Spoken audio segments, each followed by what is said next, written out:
탔을 때부터 술 냄새나 막 욕을 하면서 타더라고요.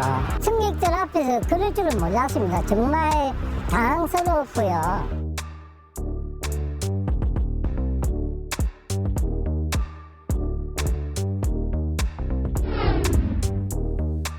흡연을 말리자 버스 기사의 오줌 테러. 이게 무슨 일입니까 도대체 이게. 일단 화면이 준비되어 있는데 이경윤 변호사께서 이 화면의 그림을 보면서 좀 설명 좀 해주세요. 무슨 일이 벌어진 겁니까 지금? 네, 지난 19일에 이 대전에서 있었던 일인데 이 가해 남성이 지금 이제 술을 마신 상태에서 차량을 탔고요. 버스를 탔고요. 이미 술을 마시는. 그렇습니다. 그래서 이제 버스를 탄 상태에서 이제 버스 안에서 이제 흡연을 하니까 이 부분에 대해서 운전자분이 이제 흡연을 하시면 안 된다. 당연하죠, 그거. 예, 그렇게 이제 제지를 했는데 그렇게 제지를 했음에도 계속해서 이제 담배를 피니까 이 부분에 대해서 112에 신고를 했습니다. 아. 예, 그 신고를 하니까 그걸 왜 또 신고를 했냐라고 하면서 이제 항의를 하러 왔고요. 항의를 하는 그 과정에서 지금 다른 승객들도 있는 그런 상황이었는데 이 바지와 속옷을 내리고 소변을 이제 운전자한테 이제 보게 된 것입니다. 방뇨를 한 것이죠. 상상을 초월하는 일이군요. 그렇죠. 이거는요. 이제 방뇨를 하고 이제 그 부분에 대해서 제지를 하니까 또 주먹으로 이제 눈 부위를 또 가격을 했고요. 그래서 이런 상태에서 이제 현행범으로 체포가 됐던 그런 사건입니다. 지금 이분이 아니라 이자.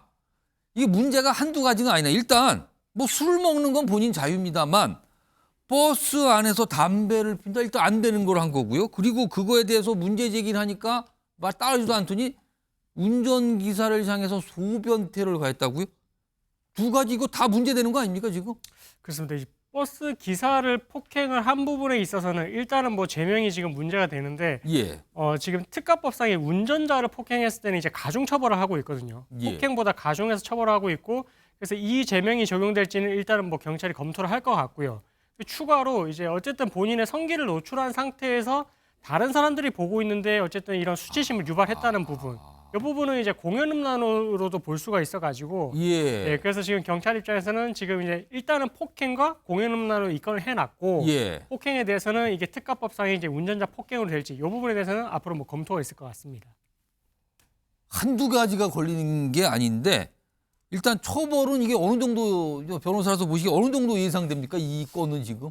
일단은 뭐 운전자 폭행 부분에 있어서는 지금 운전자에 대한 그런 신체적인 상해 행위를 가한 게 문제가 되는 게 아니라 다른 이제 어쨌든 운전을 하고 있는 사람을 폭행을 했기 때문에 이 차량이 어쨌든 교통사고가 또 발생을 할 수 있었고 굉장히 위험할 수 있어요. 그렇죠. 그렇게 되면 다른 승객들의 안전에도 위해를 가할 수 있는 그런 죄였기 때문에 이 부분에 대해서는 좀 가중 처벌을 하고 있는 상황이거든요. 예. 그래서 이 피해자의 또 주수도 중요할 것 같고 그래서 이런 부분까지 이제 검토를 했을 때 그런 위험성을 비춰봤을 때는 뭐 일단은 뭐 형량에 있어서도 이제 징역형까지 예상이 되는 사안이고 예. 다만 이제 뭐 합의가 되는지 여부에 따라서는 뭐 집행유예 이런 선처가 있다든지 이렇게까지는 뭐 될 수 있는 상황인데 일단은 뭐 이런 사람 같은 경우에 사실 이전에 전력이 있는 경우도 또 있어가지고 예. 그런 부분까지 이제 만약에 참작이 되면은 뭐 실형까지도 예상을 해볼 수 있을 것 같습니다. 또 혹시 나 만취 상태라서 잘 기억 안 난다 이러면 어떻게 되는 겁니까? 또?